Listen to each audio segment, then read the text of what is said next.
Welcome back to the channel. Welcome here to Abek, Afghanistan. I'm ready to leave, but before I leave Abek, I'm going to visit one place, which is actually the whole reason why I came to this town. She has ridden a motorcycle through more than 60 countries, crossed deserts, mountain passes, and war-torn borders alone, and built one of the most beloved travel channels on YouTube. But before the millions of subscribers, before the cameras, before the name Itchy Boots became a household word among adventure riders, there was a woman standing in the wreckage of a life she thought she had already figured out.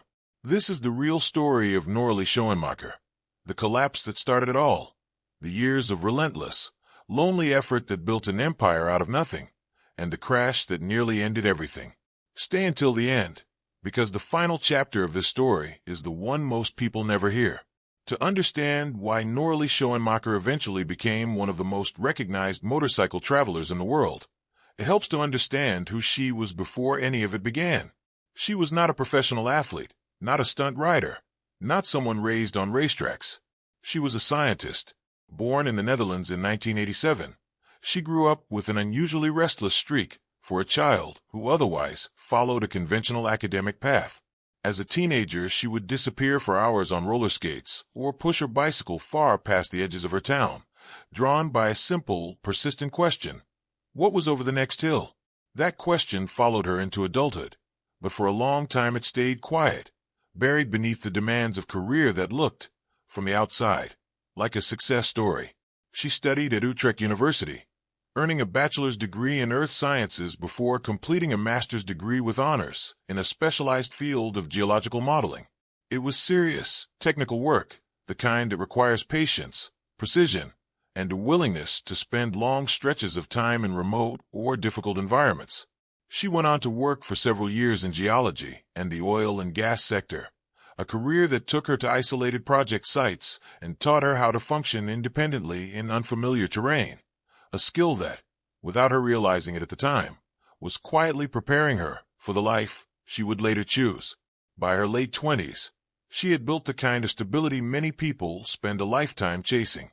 A steady job, a home, a long-term relationship. On paper, there was nothing missing. But somewhere underneath that structure, something had already begun to shift. The specifics of what unraveled her relationship have never been laid out in exhaustive detail by Noraly herself, and out of respect for her privacy, this story will not invent claims she has not made publicly.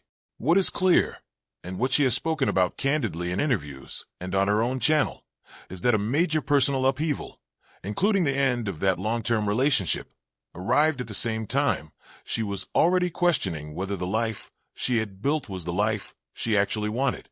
It is easy, looking back with the benefit of hindsight, to frame this as a clean and simple turning point. It was not. Anyone who has lived through the sudden collapse of a relationship they believed was permanent knows that the world does not reorganize itself neatly. There is no clear signpost pointing toward the next chapter. There's only the disorienting realization that the map you were using no longer matches the territory. For Noraly, that realization arrived alongside a deeper, more uncomfortable question. If the version of life she had carefully assembled, job, home, partner, could fall apart this completely, what exactly was she building it all for? In July of 2018, she made a decision that friends and colleagues found almost impossible to understand. She resigned from her stable job. She sold or gave away nearly everything she owned. And she bought a one-way plane ticket to India. Not a vacation. Not a sabbatical with a return date circled on a calendar. A full, irreversible break from the structure that had defined her adult life up to that point. The plan, at least at first, was not to become a motorcycle traveler. Noraly intended to backpack through India and support herself along the way by writing about her experiences. A modest, practical idea that quickly ran into the hard economics of freelance travel writing. The income never materialized in any meaningful way. Money grew tight, then tighter. There were uncomfortable nights, long stretches of uncertainty, and the kind of quiet fear that comes from realizing the safety net you used to have simply does not exist anymore. It would be tempting to romanticize this period, to describe it as a grand spiritual reset. The more honest version is less cinematic and more human. It was hard. It was lonely. And in the middle of that difficulty, Survival took priority over reflection. There was no space for endlessly replaying what had gone wrong at home. There was only the immediate task of figuring out where the next meal or the next safe place to sleep was going to come from. It was in this state, stripped of the job, the home, and the relationship that had once defined her, that Noraly rented a Royal Enfield Himalayan in the northern Indian town of Noraly. She was not new to motorcycles. Back in the Netherlands, she had owned and loved a Ducati Monster 796, and riding had always carried a certain thrill for her, though it had never been the center of her life. But something about those 3 weeks on the Himalayan, weaving through the mountain roads of northern India, hit differently. When the rental period ended and she had to return the bike, she described feeling a genuine sense of loss, an unmistakable sign that this was not a passing distraction, but something closer to a calling. From that feeling came a simple, almost reckless idea. Why not buy a motorcycle outright and keep riding, out of India and into Southeast Asia? There was no elaborate business plan behind this decision. There was no content strategy, no expectation of building an audience of millions. There was only the pull of the road and the fact that, for the first time in a long while, she felt something other than grief and uncertainty when she was moving forward on 2 wheels. On a motorcycle, there was no ex-partner to think about, no career expectations to live up to, no fixed future demanding an answer to the question of what came next. There was only the next curve in the road. The bike gave her something a rented apartment or a stable paycheck never had. Total, immediate presence. Fear became alertness. Loneliness, which had been crushing in the early weeks in India, gradually reshaped itself into something closer to independence. And the crushing uncertainty of not knowing what her life would look like in 5 years slowly turned into something more bearable. The simple, forward-facing uncertainty of not knowing what was around the next bend, which, on a motorcycle, is not a threat, but the entire point. She began filming her rides almost as an afterthought, a way to document the journey and, perhaps, keep her small blog and social presence alive. She named the project Itchy Boots, a nod to the old expression for the restlessness that comes over a traveler who has been still for too long. Nobody involved, least of all Noraly, expected it to become what it eventually became. What makes the growth of Itchy Boots interesting is that it did not happen because of slick production values or a marketing team behind the scenes. For years, it was one person, one camera, one bike, one laptop for editing, and an enormous amount of unglamorous, solitary work. Noraly has spoken openly about the isolation of that process, sitting alone for hours after a long day of riding, sorting through footage, choosing music, writing captions, uploading a video, and then getting up the next morning to do it all again. It was not a lifestyle built on constant excitement. It was built on discipline that most viewers never see.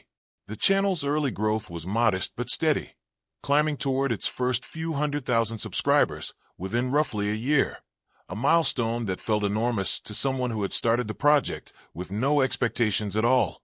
From there, the audience kept expanding, eventually crossing 1 million, then 2 million, then 3 million subscribers, with hundreds of millions of cumulative views across an archive of episodes that now stretches into the hundreds. She rode from India across Pakistan and into Iran, through Central Asia, across parts of the Middle East, through South America, from the southern tip of Argentina up through the Andes, and eventually across large stretches of Africa, tackling everything from the Karakoram Highway in Pakistan to remote desert tracks that most experienced riders would think twice about attempting alone. Part of what set her apart from other travel creators was a deliberate refusal to chase only the famous landmarks. She gravitated toward back roads, overlooked villages, and everyday moments of ordinary life in the places she passed through, not because those places photographed better, but because they told a more honest story about the world than another polished shot of a well-known monument ever could. That philosophy shaped the tone of the entire channel. Less curated highlight reel, more unfiltered record of what it actually feels like to be a solo traveler navigating unfamiliar cultures, unpredictable roads, and the occasional moment of real danger. And there were real moments of danger. In Iraq, she once returned to where she had parked her motorcycle only to find the cover lying on the ground and the bike itself gone, stolen in the middle of what should have been a routine morning. In various countries, mechanical failures left her stranded, forcing her to improvise repairs far from any qualified shop. Border crossings were a constant source of stress, bureaucratic mazes that could derail days or weeks of careful planning in an instant.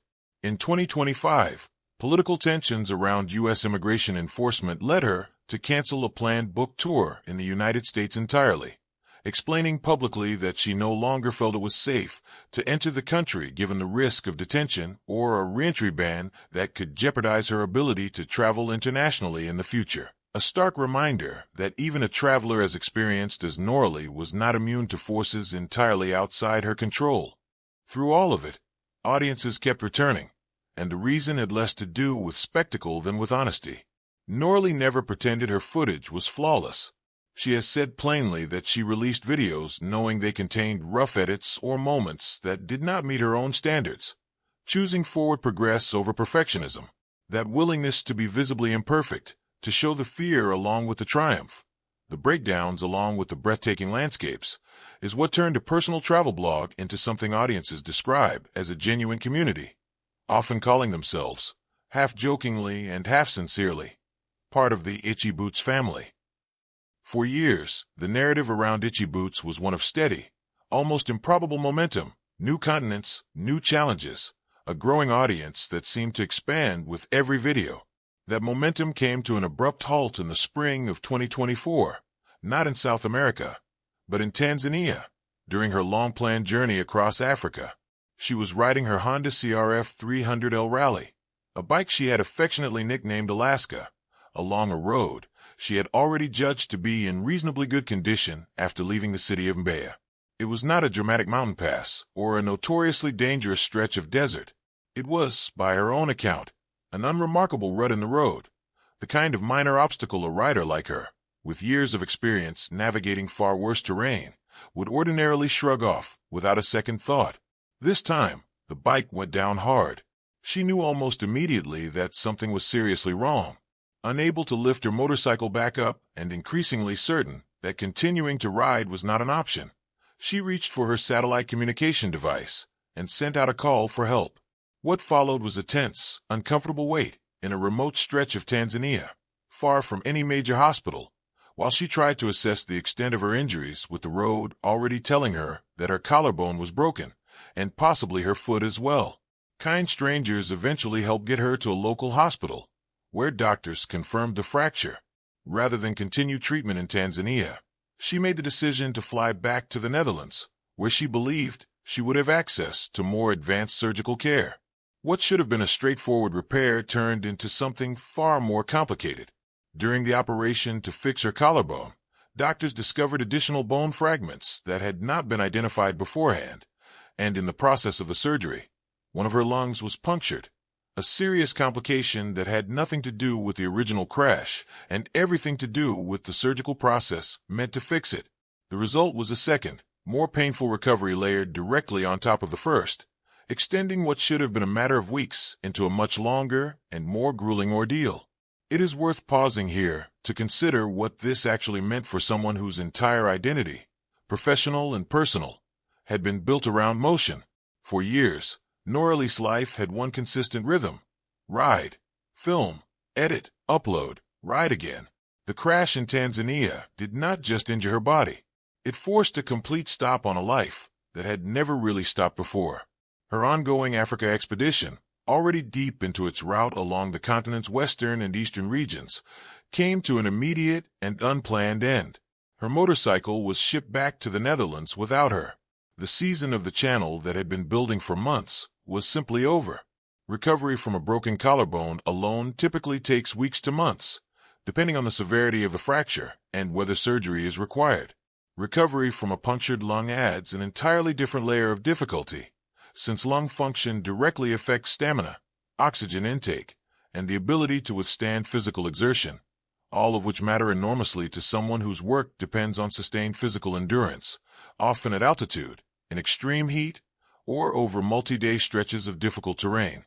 She has spoken candidly about how tired the injuries and their treatment left her, and about how full recovery was expected to take months rather than weeks. Beyond the physical toll, there was the quieter, less visible challenge that so often accompanies a serious accident: the psychological aftermath of getting back on a motorcycle after it very nearly ended your independence, if not more. Noraly has never portrayed herself as fearless or immune to doubt. In her own updates following the crash and surgery, she remained notably calm and measured, but calm is not the same as untouched. Anyone who has built their entire life around a single, physically demanding pursuit knows that a serious injury forces a confrontation with mortality and vulnerability that is very different from an abstract awareness of risk. The question is never simply, can my body heal? It is also, do I trust this body and this activity enough to go back out there again? She did go back. In the months following her recovery, she resumed both her travels and her channel, and she used part of the enforced downtime productively, working on her first full-length book, later published as Free Ride, which chronicles her journey from a stable but unfulfilling life in the Netherlands to a life spent almost entirely on the road. The book became another marker of just how far the project had come from its uncertain beginnings on a rented motorcycle in northern India. There's a version of this story that could be told as a simple underdog narrative. Heartbreak, reinvention, viral success. That version is not false, but it leaves out the parts that make Noraly Schoenmaker's story genuinely worth paying attention to. The real story is less about triumph and more about persistence in the face of things that were never guaranteed to work out. She did not know, when she bought that one-way ticket to India in 2018, that any of this would happen. She did not know that a rented motorcycle in Manali would reshape the rest of her life. She did not know that thousands of hours of solitary editing on a laptop, often at the expense of rest and social connection, would eventually reach millions of people. And she certainly did not know, on an unremarkable stretch of Tanzanian road in 2024, that a routine rut would nearly end the entire project. What comes through most clearly across her interviews, her videos, and the accounts of people who have followed her for years is a consistent refusal to dramatize her own suffering while also refusing to hide it. She does not present her journey as effortless, and she does not present her setbacks as tragedies to be pitted. She has talked about the loneliness of long-term solo travel, the fear that comes with mechanical breakdowns in remote places, the frustration of stolen equipment, the disappointment of having to cancel plans due to political realities entirely beyond her control, and the physical and emotional weight of a crash that could have ended her ability to ride altogether. Through all of it, she has kept moving, kept documenting, and kept showing an audience of millions what it actually looks like to rebuild a life from almost nothing. That, ultimately, is the real heartbreak and the real triumph woven together in the story of Itchy Boots. It did not begin with ambition. It began with loss. The loss of a relationship, a career, a home, and a version of the future she had once assumed was guaranteed. And it very nearly ended, years later, on a road in Tanzania, with a broken collarbone and a punctured lung. Between those 2 points sits a body of work built almost entirely on stubbornness, curiosity, and an unwillingness to let either heartbreak stop her from moving forward. Millions of people watch Noraly Schoenmaker ride into unfamiliar countries every week, drawn in by the landscapes, the culture, the sense of freedom that radiates from every episode. Fewer stop to consider that the entire project exists because a geologist from the Netherlands once found herself with nothing left to lose, and decided that the only way forward was, quite literally, forward, one road, one border, and one difficult recovery at a time. If this story moved you, consider staying a little longer, because the next chapter of her journey is still being written, 1 mile at a time.